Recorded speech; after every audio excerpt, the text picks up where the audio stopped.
It's me. It's Wednesday, obviously.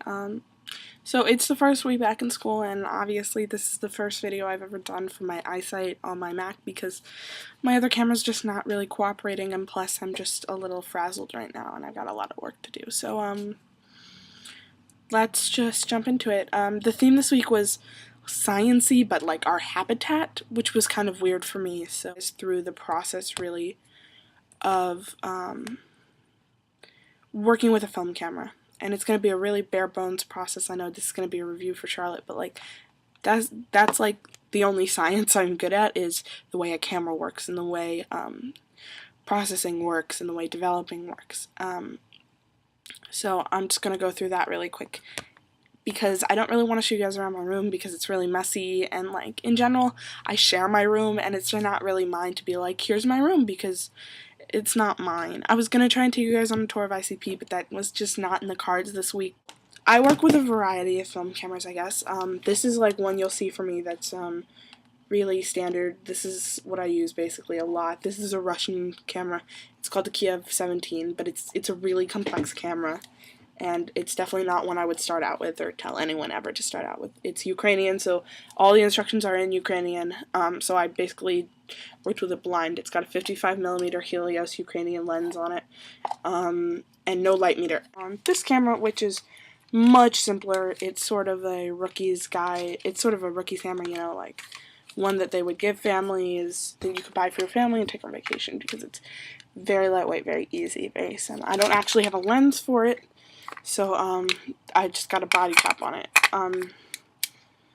Film, I like to use these two types of films. Actually, I like to use a lot of different types of films, but to be standard, I like, what is this? Fuji Color Superior Extra 400. I also like the Fujifilm Premiere Pro, which is really nice, but this is, you can get this at Rite Aid, you know, fairly cheap, I guess, but it's really just nice to have in hand. It's better quality than, like, this, which is like a Rite Aid brand, and then for black and white, you use the Tri-X 400 ISO standard black and white film, which is really nice, and a lot of people use this, and Charlotte uses it, and it's great.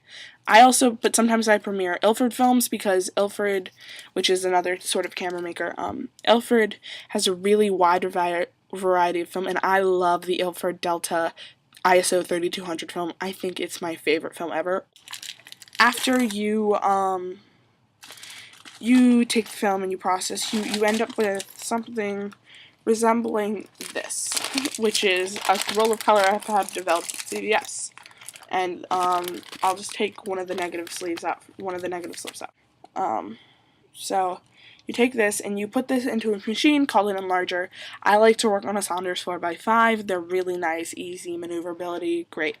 I like to work on a Saunders 4x5. You put this into a machine and it projects it on a hard surface, and you use a lot of different techniques to get the image to appear on what will be photographic paper, I use two brands of photographic paper, really. I use the Ilford Standard Multigrade RC Deluxe Pro, which is definitely like a more high-end paper.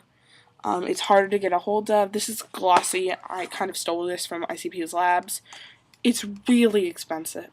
So alternatively, when I'm not making really important prints, I use this off-brand, which is the Adorama photo paper, which if I'm definitely standing in between Adorama and B&H, Adorama is definitely my favorite of the stores, because their people are really nice. It's really small. It's really easy to get you around. They usually have anything I want. I'm not so professional where it's like, no.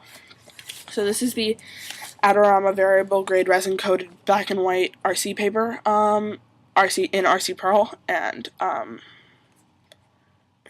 it's 100 sheets on a 5x7, which you get like for like $15, and it's a really good deal. You know, other than that, that's it. Bye guys, I'll see you next week. And I couldn't get to Soren's challenge this week because I'm too swamped. Love you guys.